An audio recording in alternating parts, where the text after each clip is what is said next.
Hello friends, સ્વાગત છે તમારું દેશી ગુજરાતી રેસિપીસમાં। આજે હું તમારી સાથે શેર કરીશ કોપરા પાકની રેસિપી।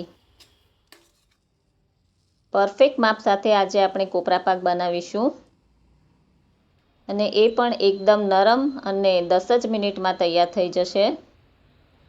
તો તમે કોઈ પણ વાર કે તહેવાર હોય તો ઇન્સ્ટન્ટ કોપરા પાક બનાવી શકો છો।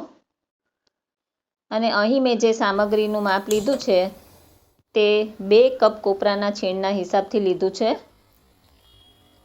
તો શરૂ કરીએ રેસીપી। તે એક કડાઈમાં મેં 1 કપ દૂધ લીધું છે। દૂધ થોડું ગરમ થાય એટલે તેમાં ચપટી કેસર નાખી મિક્સ કરી લેશું।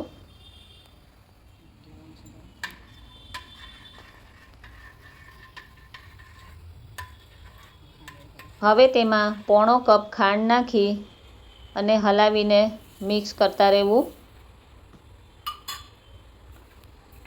જ્યાં સુધી દૂધ ઉકળે નહીં ત્યાં સુધી આ રીતે ચલાવતા રહેવાનું છે।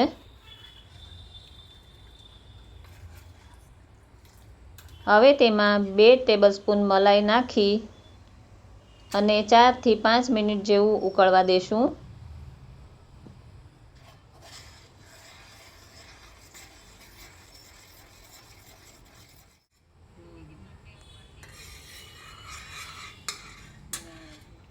પાંચ મિનિટ ઉકળી જાય એટલે ગેસની ફ્લેમ સ્લો કરી હવે આપણે એક બાઉલમાં 2 ટેબલસ્પૂન દૂધ લઈ તેમાં 1 પિંચ એટલે કે એકદમ જ થોડો પીળો ફૂડ કલર નાખી મિક્સ કરી લેશું। ફૂડ કલર ઉમેરવાથી કોપરા પાકનો કલર એકદમ સરસ આવે છે। હવે દૂધમાં 2 કપ કોપરાનું છીણ નાખી અને સારી રીતે મિક્સ કરી લેવું।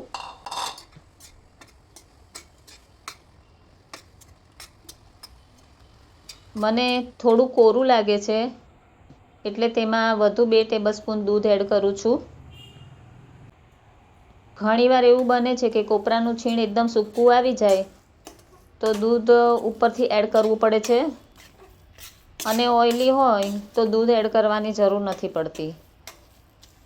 તો તમે જોઈ શકો છો કે આ રીતે લચકા જેવું થવું જોઈએ। ગેસની ફ્લેમ સ્લો રાખી અને ચલાવતા રહીશું। હવે આપણે ફૂડ કલર એડ કરશું અને બરાબર મિક્સ કરી લેશું।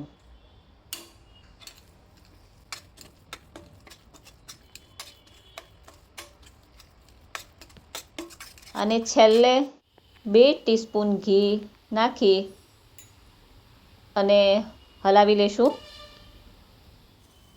તો તમે જોઈ શકો છો કોપરા પાક એકદમ સરસ લચકાદાર થઈ ગયો છે અને કડાઈથી પણ છૂટો પડવા લાગ્યો છે। હવે આપણે ગેસની ફ્લેમ બંધ કરી દઈશું। એક થાળીમાં ઘી ગ્રીસ કરી લેશું। તેમાં કોપરા પાક નાખી અને આ રીતે તવીથા વડે દબાવીને સારી રીતે પાથરી દેવો।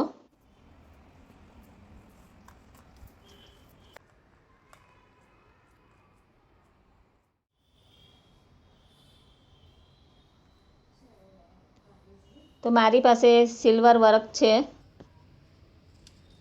તે હું અહીંયા લગાવું છું। જો તમારી પાસે ન હોય તો તમે ડ્રાયફ્રૂટથી પણ ગાર્નિશ કરી શકો છો।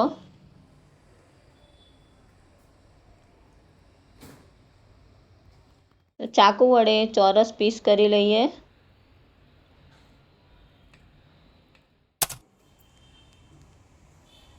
તો તમે જોઈ શકો છો આપણો કોપરા પાક એકદમ રેડી થઈ ગયો છે।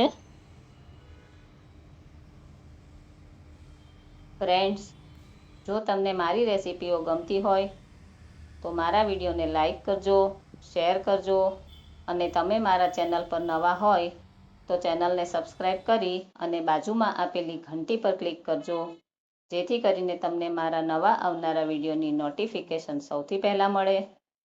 ફરી મળીશું નવી રેસિપી સાથે। ત્યાં સુધી આવજો।